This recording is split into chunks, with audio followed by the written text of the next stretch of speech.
Perimenopause, there are like 36 different symptoms a woman can have. Can start between like even at the age of like 35 to probably like 58. It's the time that leads up to phase when a woman does not have her period anymore. When I realized like the body isn't really fighting you, it's protecting you. And one day when you realize, okay, you haven't had your period for 12 months. Louisa, welcome to the show. How are you doing? Good, and you? I'm doing very, very good. You were celebrating your birthday over the weekend? Yes, I was. It was beautiful.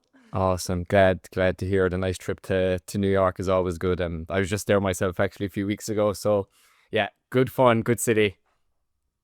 Absolutely. All right, Louisa, let's just jump straight in, right? With our topic today. I'm curious how did you get passionate about women's health and longevity? How did that begin for you? That's a really good question. And I think it started pretty early, like even before I understood what women's health actually meant. Um, I was fascinated by the fact that like menarche, so like the first period for every woman, doesn't start at the same age. So I was like, why would one girl get her period at 11 and another one at 15? And there's a little story to that because I remember a girl in in my middle school who had her period at 10. And I was like, actually, I would want it too. But then so I talked to my doctors. I was a gymnast, and everyone told me like, you have to wait because you're doing intense sports, and so it will be delayed. And I was like, okay. But kind of like that started the wheel of like, interesting that not everybody is the same, and that like female physiology responds very differently to stress and like also like training load and my sense. And I also realized that our bodies are really like constantly talking to us, and really long before we learn how to listen to it. And so that curiosity really carried on to my work as a nutritional scientist and coach. And over the years, I saw like how women were normalizing their symptoms and also like blaming themselves when things changed, or also like trying to force their bodies into strategies like what worked at age 25 but doesn't work anymore. And so that's kind of like when I realized like the body isn't really fighting you, it's protecting you, and symptoms are signals and not punishments. And so I really wanted to build a career around helping women understand those signals better. So long story short. Yeah, and I love the symptoms or signals piece. And I think it does speak volumes to the career you've had as well when it comes to coaching and behavioral coaching too. And I suppose working with women specifically around perimenopause, menopause. The variation is a key term that's used there, right? Everyone is totally different. So when it comes to coaching, when it comes to the individual, it's an individual approach that you actually have to take. Absolutely. I do really want to dive into, we're going to go into a lot here today, right? I want to dive into the lifestyle stuff. But first, I think it's good if we just start with kind of like symptoms and longevity. Like before we even dive into everything else, let's just start with a quick kind of glossary, just the basics for people, if that's all right with you. Yeah, absolutely. Should we start at like longevity or like I'll list them out. You can answer. Let's start with perimenopause. What does that mean? So perimenopause is a very individual phase for every woman. It can start between like even at the age of like 35 to probably like 52, 58 even.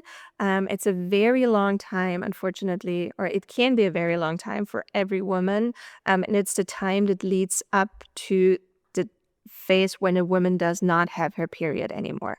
So perimenopause is the phase before a woman stops having her period, but it's the signs are like irregular cycles, like physical hormonal changes. So there are like various signs how a woman doesn't know she's in her perimenopause, but it's like a very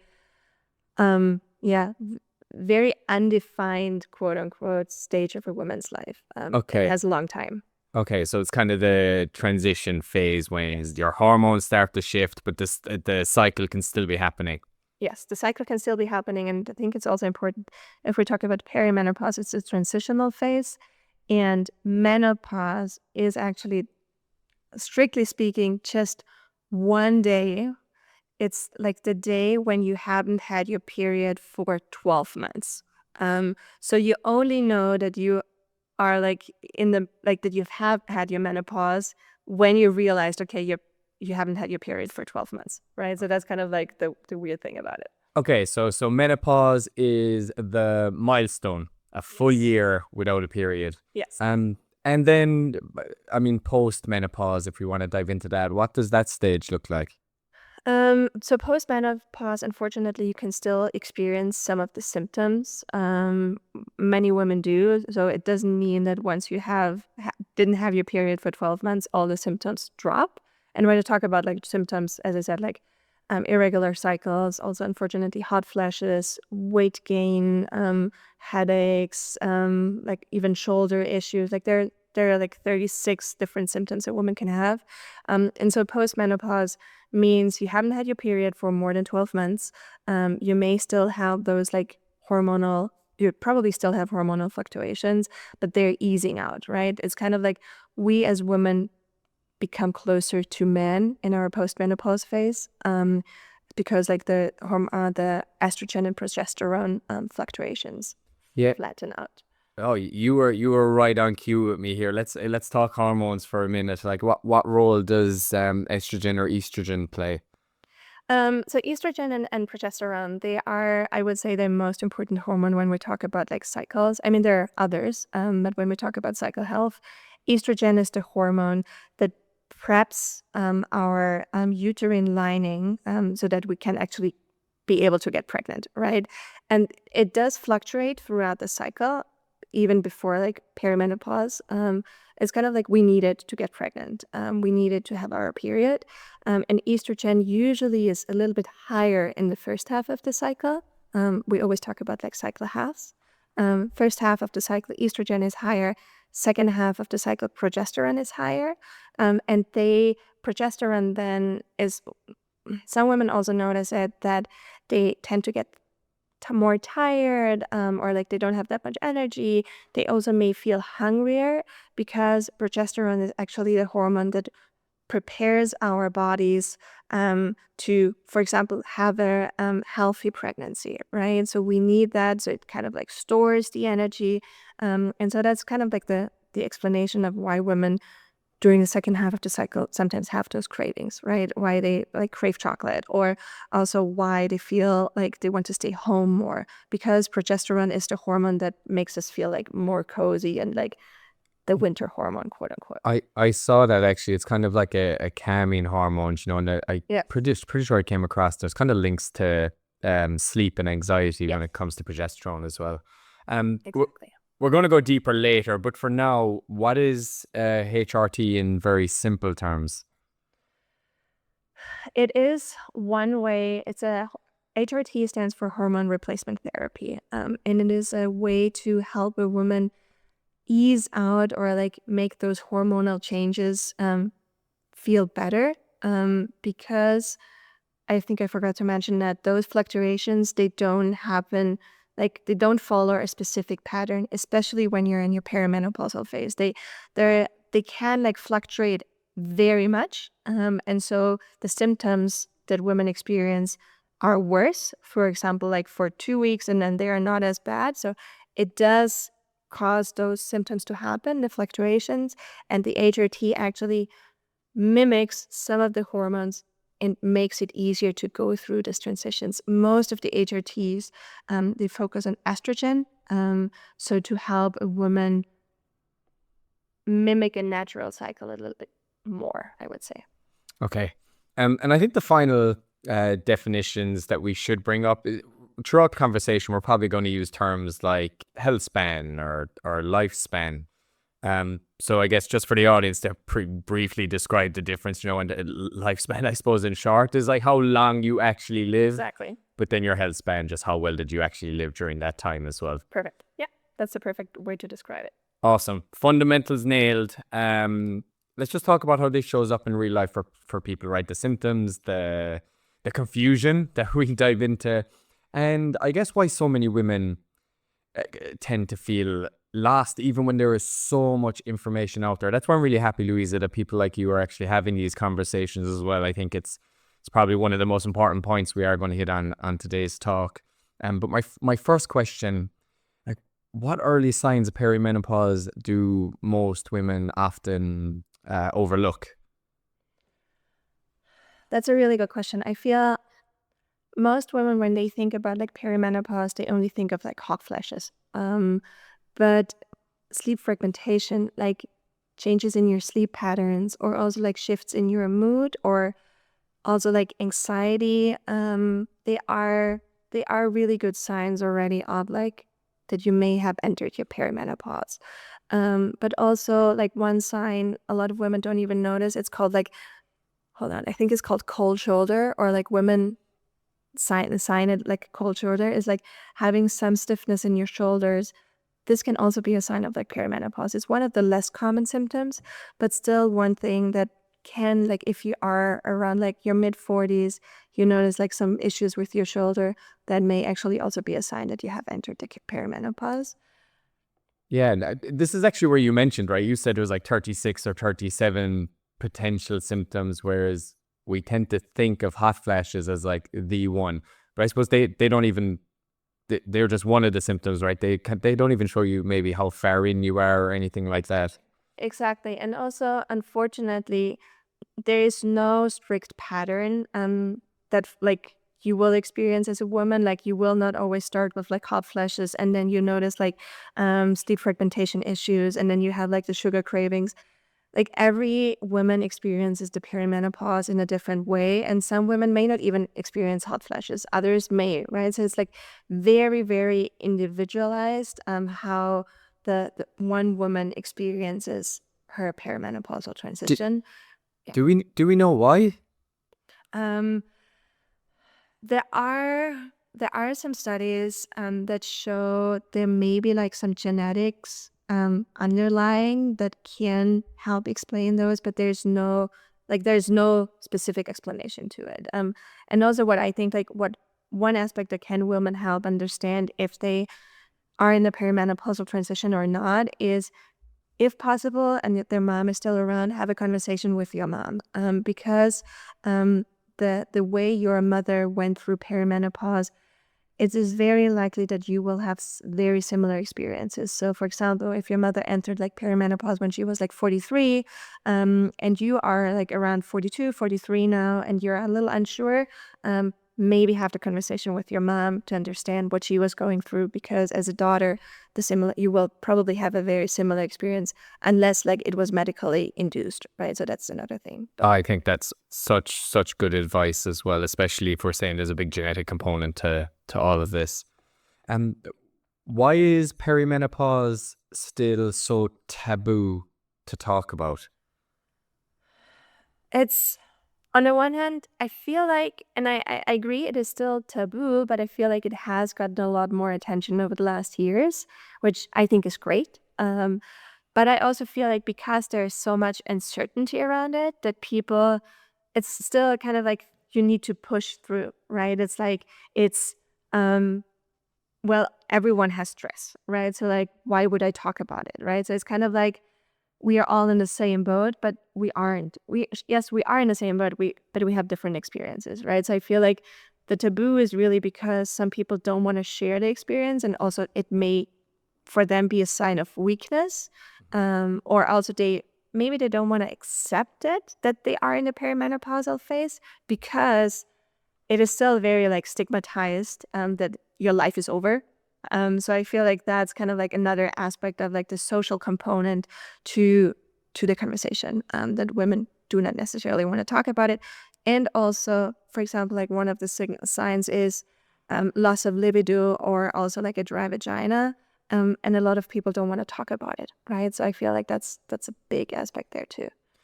As you were speaking, actually, I was just having a comparison in my head between puberty and perimenopause or end menopause. So like puberty, if you think about it, like you're becoming, like you're growing up. You don't have all these responsibilities that you actually do have when it comes to the perimenopause stage, right? You might have a family, you might have a job, you've like loads of obligations, loads of things going on as well. And then, like you said, if puberty is the becoming, there's maybe a stigma that perimenopause is like the downgrading, like the ending, which is a very dramatic statement for me to make and not true. But I can see how people can feel that way and feel a sense of shame, perhaps as well, and not want to actually speak about it. Exactly. And also like from the hormonal perspective, I like to call like perimenopause is puberty in reverse, right? Your body changes and you can't do, quote unquote, you can't do anything about it, right? So I feel like that's the same. And you don't know what happens after, or how you will feel after. So I think like it's a good example to compare it, in that sense too. How do you help someone who feels like their body is just changing out of nowhere? I would say validate the feelings. Validation is a big thing when like approaching clients who are unsure what's happening with their body. And I want to help women understand to connect their symptoms with patterns.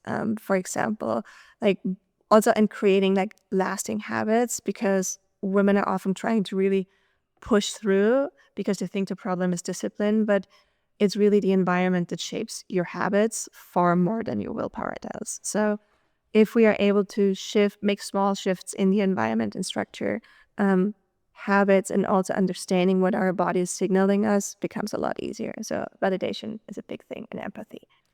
Yeah, you can see you tapping into your coaching expertise there. I suppose another, if we take a sideways track, right? Another thing that you can do is engage with HRT, and I think it's worth spending a little bit of time on the subject. Like I've spoken with Karen Mann before on the podcast. We talked about that old flawed HRT study. So Louisa, like, why did HRT become so feared in the first place? Because of, I think like you mentioned, the most important aspect is this old study. Unfortunately, when I'm referring to this old study, the results were released before the study was even concluded, and the results were that the HRT increases risk for some heart diseases, like for stroke, like cardiovascular diseases. So if you like outweigh the risk, right? Like taking those HRT drugs, or like using it, or increasing the risk for cardiovascular diseases, I think for a lot of women it is pretty clear that you do not want to increase the risk, right? So there was a lot of like falsified results that have been sent out, and unfortunately a lot of doctors jumped onto that train and like did not prescribe HRTs. And also another reason is there was not a lot of like studying happening after, because it was kind of like the statement was made, and so that's how it is, right? And so we don't want to look into it. And only in the recent years more and more studies have been conducted around HRT, but still we saw a decrease of HRT subscription, and also like women taking HRTs of I think like 20% or 25% even within like between the years of 1990 till 2022, I think. So it's a drastic change of like why women stopped using those drugs, and also the doctors didn't have the open conversation about it. So I feel like that's the main reason. Yeah, and I saw as well that the average age was in the 60s, like 63 as well, and the participants had various health issues as well. They had like synthetic hormones, so like there was so much that was like not true about the study, and it's amazing the way that it stuck, and it stuck for a long time, right? Yeah, only until what is it like last maybe 4 or 5 years, perhaps? Yeah. Is it even that long? I would say even like less. I would say like 3 to 4 years. Wow. That's incredible how that's happened. But I suppose if there is a fear, I mean, if you are, say, if things are coming out and you Google it, or you research and you see breast cancer, you see heart disease, I mean, immediate red flag pops in your head as well. Exactly. And also like then it goes back to, okay, I can push through those hot flashes, right? Like if you outweigh or like weigh hot flashes versus cardiovascular disease, it's kind of like it's a pretty clear decision, I would say. Yeah, yeah, I agree with you. And what does the evidence now tell us today? What's changed? It has changed in the sense of like that there are quote unquote benefits to taking those HRTs, especially I think the vaginal estrogen is the one that's like being more and more promoted now, if promoted is the right word, or like supported probably is better. But one of the benefits is really that it can improve your health in the sense of like, I think like even it decreases the osteoporosis risk, which is a big factor. And also the only caveat is that it should be taken if you're before the age of 60, or if you have started your perimenopause like within the last 10 years. So if the perimenopausal phase, the transition started 15 years ago, which I hope does not last as long, but if it has happened, then HRTs won't be any beneficial for your health. But if those two parameters are true, then HRTs, and especially the vaginal estrogen, can be very beneficial for women. Awesome. And I believe when we last spoke, you mentioned about something being black boxed. Can you remember that? If you want to explain what that is. Yeah, so in the US, there's quote unquote like a black box label, or there was a black box label to the HRT, and black box label means really only explaining the risks that this medication can be for, or this drug poses for a woman, and also that the doctors rarely or even don't even prescribe it. And this label, the black box label by the FDA, will be removed within the next 5 months as we speak. Oh, wow. Okay. Super recent. So when this podcast is going out. Yeah. What would you say to a woman who's curious but scared when it comes to HRT? Um, that's a good question. I would probably first, as a coach, I would always ask why she's scared, and understanding like the concerns and the scare, the nervousness and anxiety around it. And then I would on one hand also like talk through the symptoms she has, also talk through the habits that she already has in place, really trying to see if maybe some habit changes would potentially already improve the symptoms she experiences. Because the reason why I would tap into like habits first is because that's the way how I am. Like I always try to like if you take an HRT, it's still like a drug that you are taking, right? And still you want to support your like body as best as possible, like on a natural way.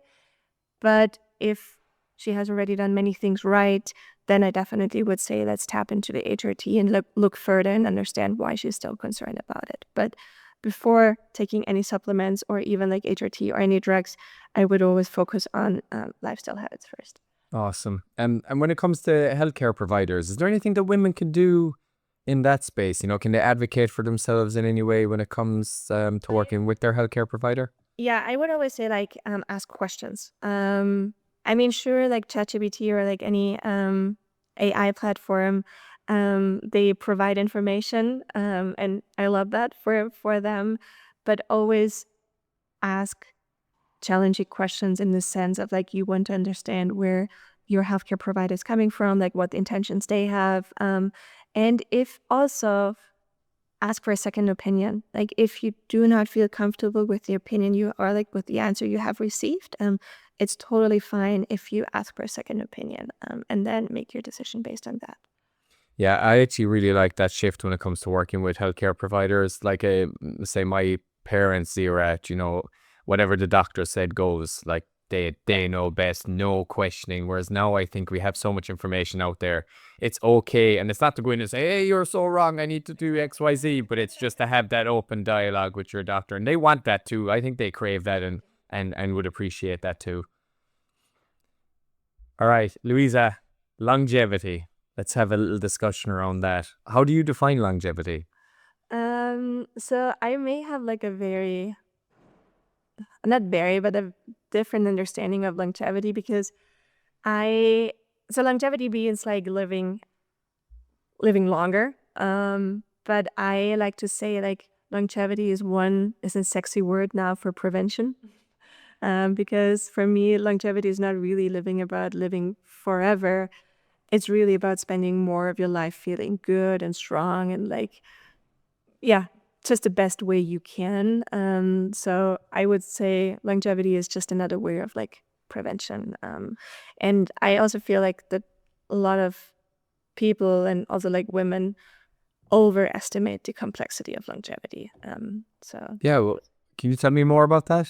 Yeah, so I feel like we don't necessarily give enough credits to the basics. When I talk about basics, it's really like making sure that you get proper sleep or like real rest, right?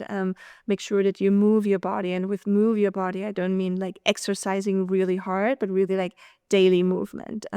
Have some consistent meals. Do some strength training, right? A lot of women are afraid of like working out in the gym and like lifting weights, but having some strength training is really kind of like one of the best ways how you can support your longevity. And I would say those like healthy lifestyle habits, and I don't talk about supplements, it's really talking about real foods right there, having some daylight every day. They already move like 80% of the needle, which is like a strong statement. I feel that giving your basics that you can do enough credits will already improve your longevity. Yeah, like we're talking about the core pillars here, right? When it comes to nutrition, your movement. Do you want to put mental health as one of the buckets and connection, or anything else? No, I would say like so we talked about nutrition, sleep, we talk about nutrition, movement, sleep, stress, then also sure the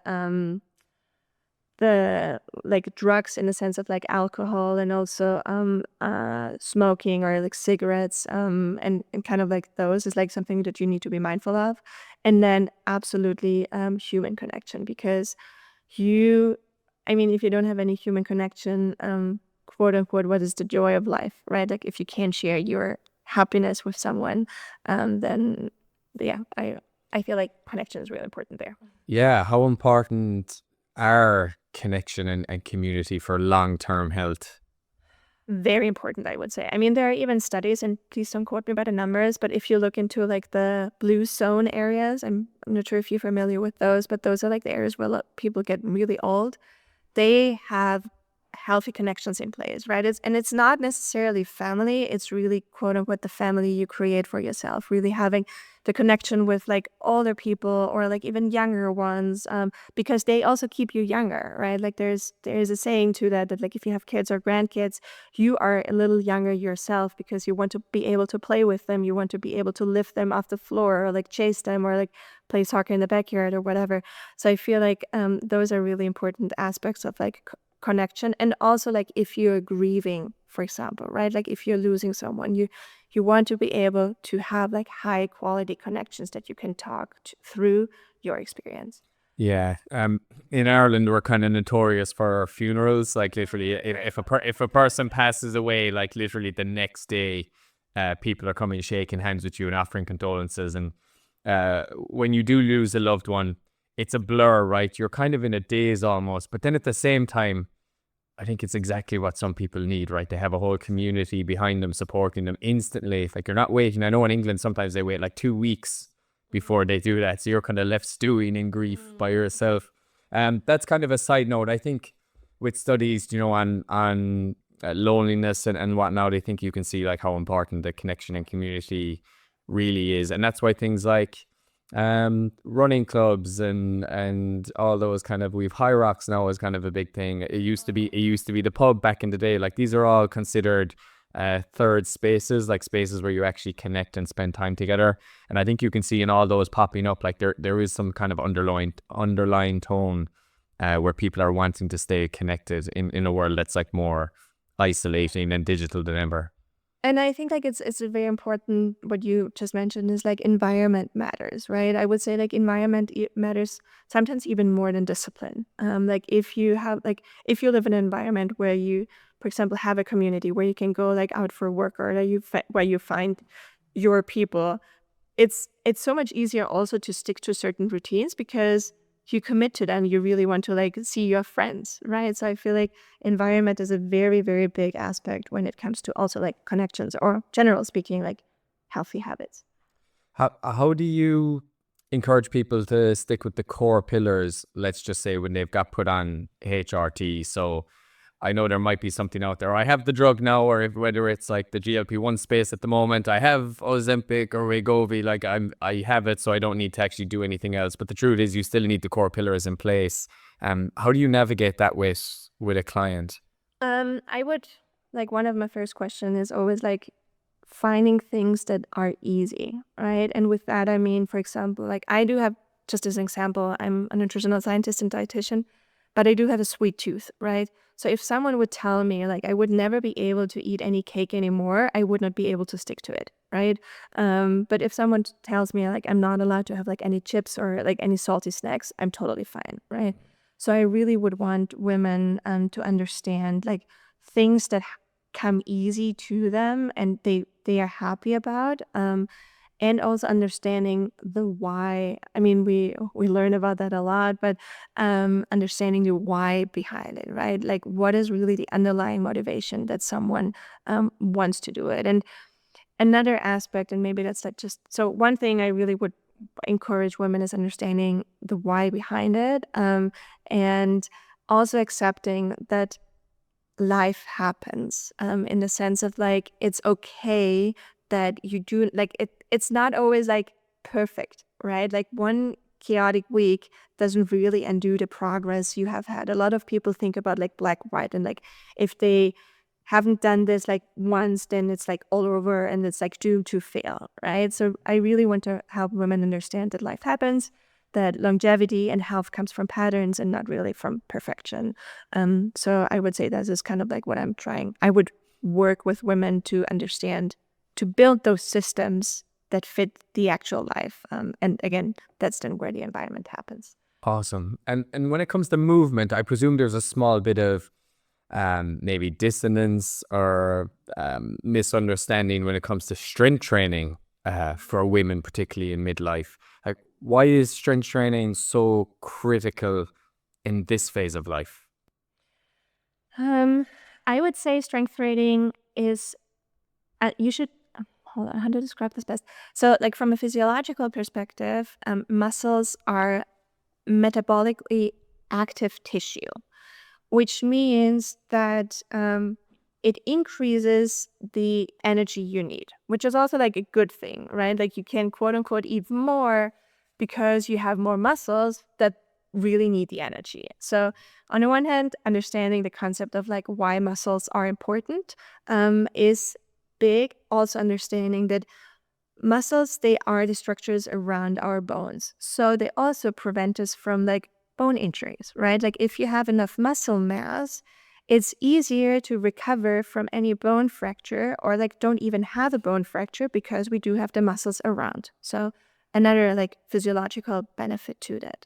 And then also I feel like they give us the energy. On the one hand, they need more energy, but also they provide us the energy that we, for example, if we have like grandchildren, we are able to run around with them, right? So coming back to the joy and the happiness we have through connection. So if we do have active tissue, we have muscles, they help us like stay healthy for longer because they burn the energy. They also support our body in the sense of like even the bone fracture. And so kind of like that adds up to why strength training from that aspect is really important. And the misconception is that we all get bulky as soon as we start lifting weights. It's not true. I We wish. just, yeah, I wish. But then also, like, if you're one of the women who gets a little bulkier, be happy and proud of it. And also, I think it's maybe like 5% who actually have those genetic predisposition that if they work out, they gain muscles really fast. It's really a very small fracture of women.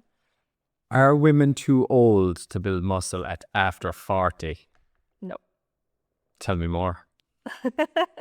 You can always build muscles. The only component, it may be a little harder, but a woman is never too old to build muscle.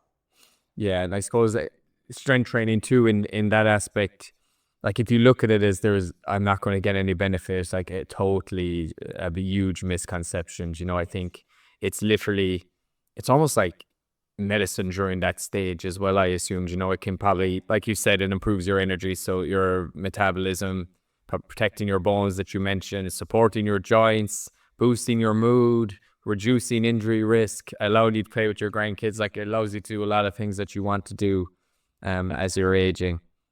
And also, I feel like one thing is very important as well, that I would even say I would need to look into studies, but I would even say like as you get older, strength training becomes more important than endurance in that sense.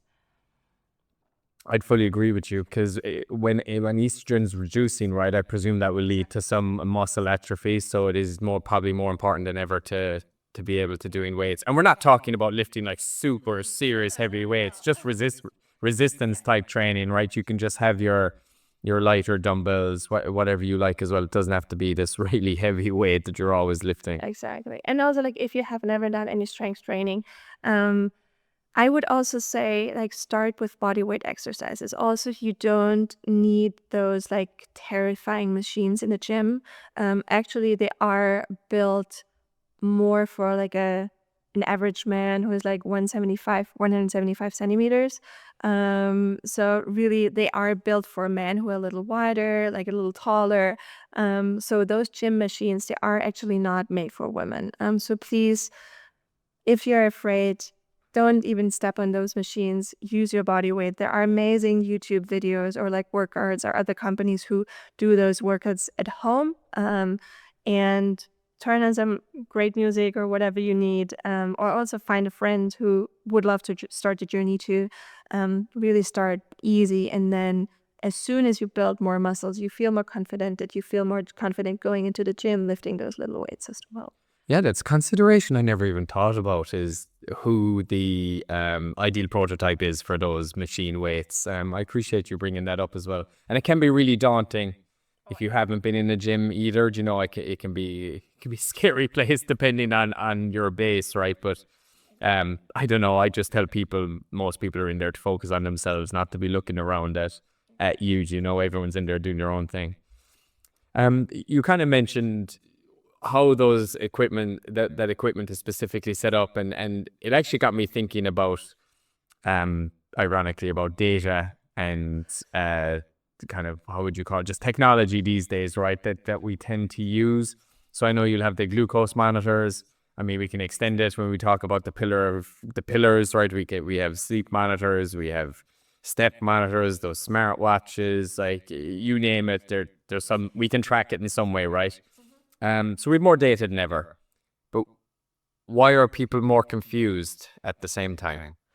So I would say, unfortunately, data should clarify, not overwhelm. And unfortunately, a lot of like wearables give us tons of data, but not necessarily context. So for example, if you look at some of the apps, it's like you slept for 7 hours, aim for more.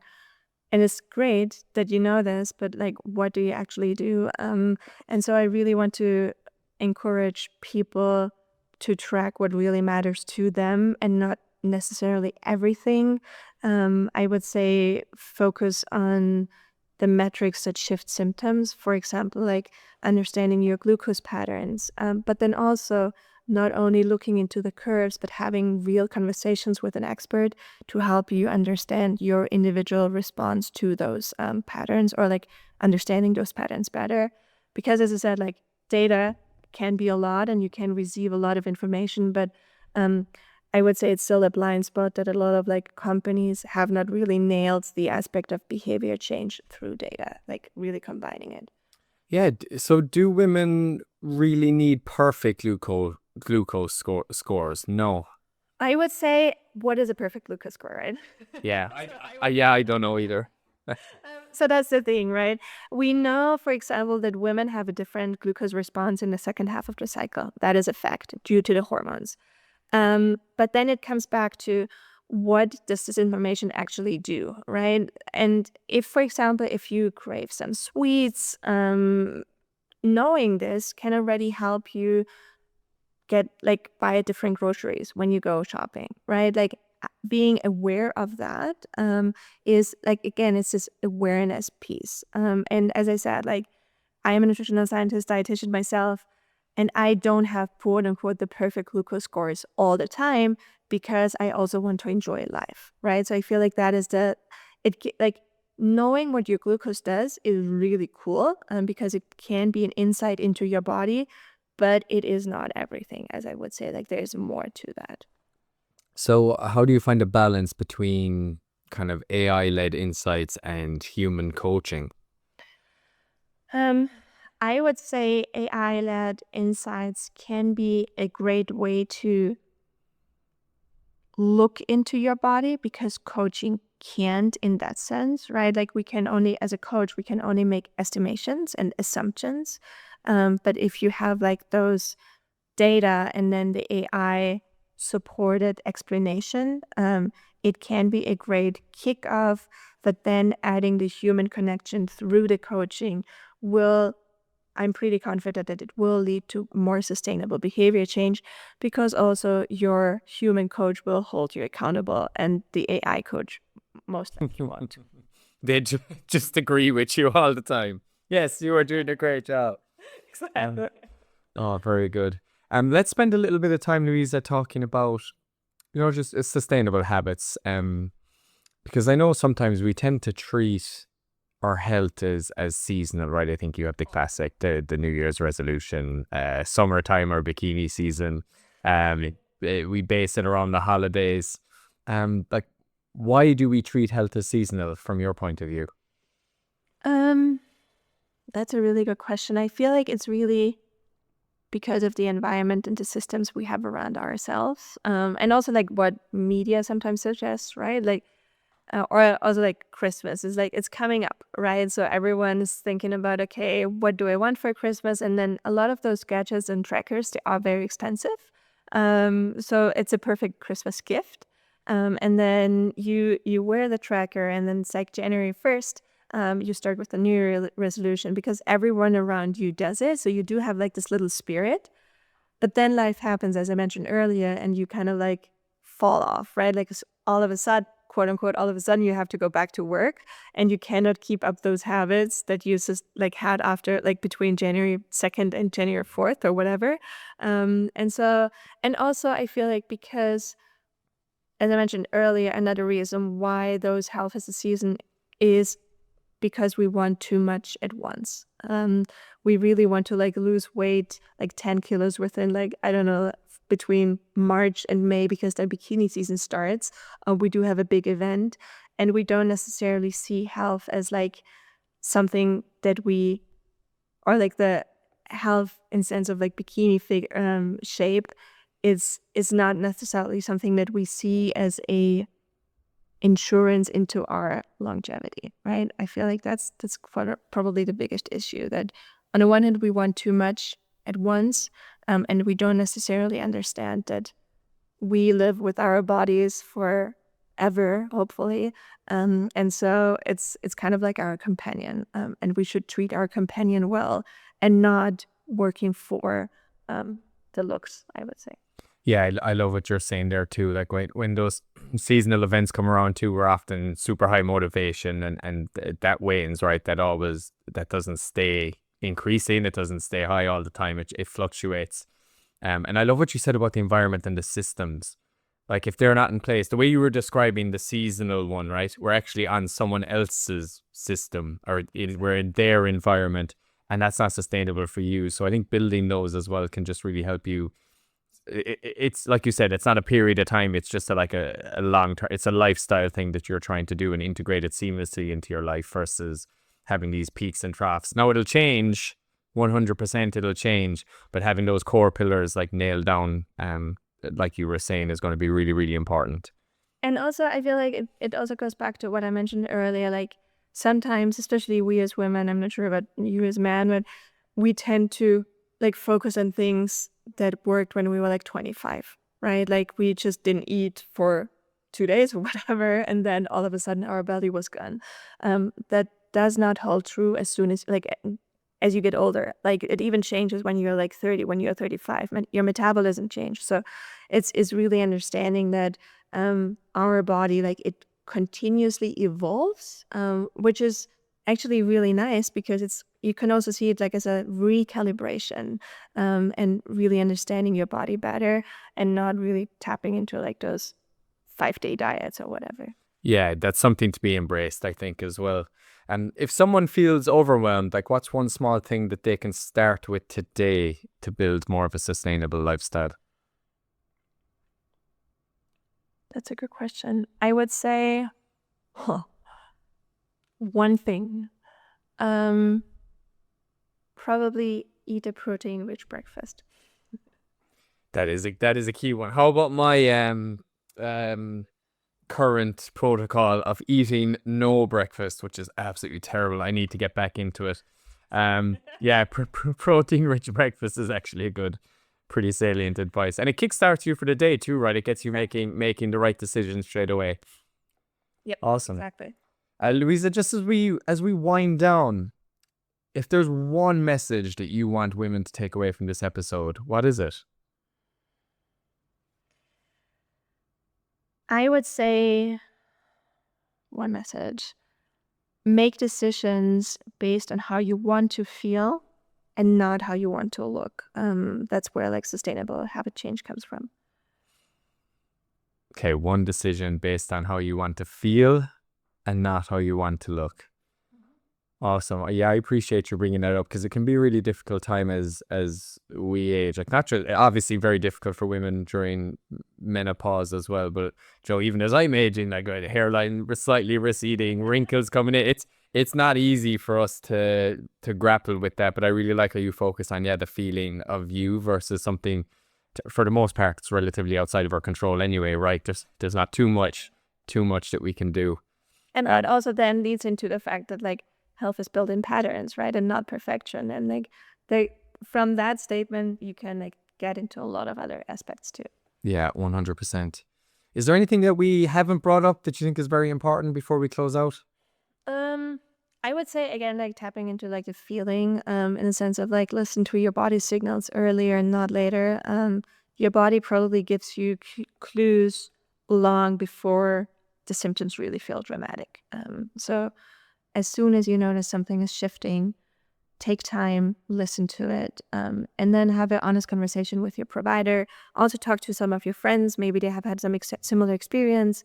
Really like as quote unquote, as soon as you notice something is changing, address it. Yeah, brilliant. Louisa, where can people find you, connect with you, or potentially work with you? Yeah, so they can find me easily on Instagram. My name is Marie-Luise Huber, so that's where you can find me there. I also do have like my own website, blog, where I do send out like weekly newsletters on like women's health. And on my website, marieluisehuber.com, you can also like see all the services I offer, or just reach out there too. Mighty. I'll have all that linked anyway when this episode goes out as well. Louisa, absolute pleasure. Thanks a million for jumping on. I really appreciate it. Thank you. Thank you for your time, Pat. All right, take care. See you, folks.